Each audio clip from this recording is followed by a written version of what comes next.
But we're beginning tonight with the anticipated Chicago to Rockford passenger rail system. Tonight, the Illinois Department of Transportation holding a meeting with the public with updates. Yeah, this project is years in the works. Let's catch you up to speed on it. We started in 1981, which was the last time there was a passenger rail connecting the state line to Chicago. Amtrak ended the service that year due to a decrease in funding and motor vehicles becoming the transportation mode of choice. And both in 2007 and 2014, studies were done by Amtrak and IDOT to potentially bring the system back to fruition. But the project was ultimately put on hold back in 2015.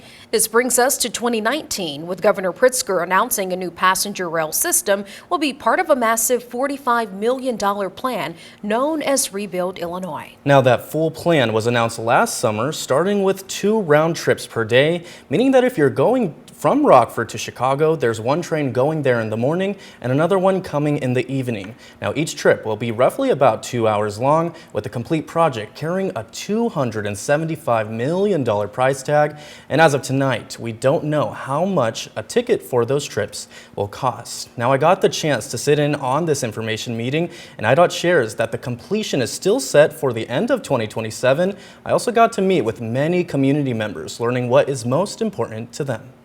I am very pro-train. I love trains. I love commuting via train. I'm super excited about this project, but I've had my heart broken a few times by it, and so the reason I am trying to stay so aware of what's going on is because basically I'll believe it when I'm on the train. Kat is one of many who came to learn about the Chicago to Rockford passenger rail system, a project that has raised more questions than answers. I think there's still some skepticism. It's been talked about so long in this community, and so holding these public hearings I think will help reassure the public that the plans are on track. Wherever people travel from point A to point B, economic development follows, and so I think this will be a big boost in making our city, our community, our region a more attractive place to live and work when you have easier access to and from Chicago. IDOT telling 13 WREX that a lot of work over the last year involved engineering, with construction on track set to begin next year. Most of the work in the last year has been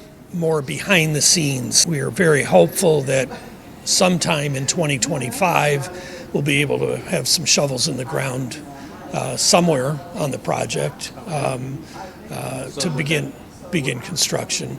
Ross grew up in Rockford. He takes the train from Harvard into Chicago often. I love jumping on the train at Harvard, going into Chicago and seeing friends. It's a really easy mode of transportation for me. And while we didn't hear many new updates for the project, the excitement continues to raise. I think that this rail line is going to bring really good job opportunities far and wide, and also good economic development opportunities to this area. Bringing awareness to the public is really important for big projects like this, especially projects that have the propensity to really impact people's lives in a big way. And while we still have some time before the first trip, some people believe 2 round trips in the morning and night is not enough. One trip in the morning and one trip in the afternoon, and it won't be viable. Harvard offers about 14 rounds a day. It's not viable for commuting, because this is really going to be a commuter line, and a commuter line needs to have more options. So if someone determines, well, it's going to leave Rockford at 7 o'clock, that may be too late. And in the coming year, IDOT plans to begin construction on new tracks and also plans to establish committees to get input from the public on specific train station locations, and will also ask for more of your feedback. Now, if you would like to join a mailing list to get frequent updates, we have this website on your screen for you right now. It's chicagotorockfordrail.org.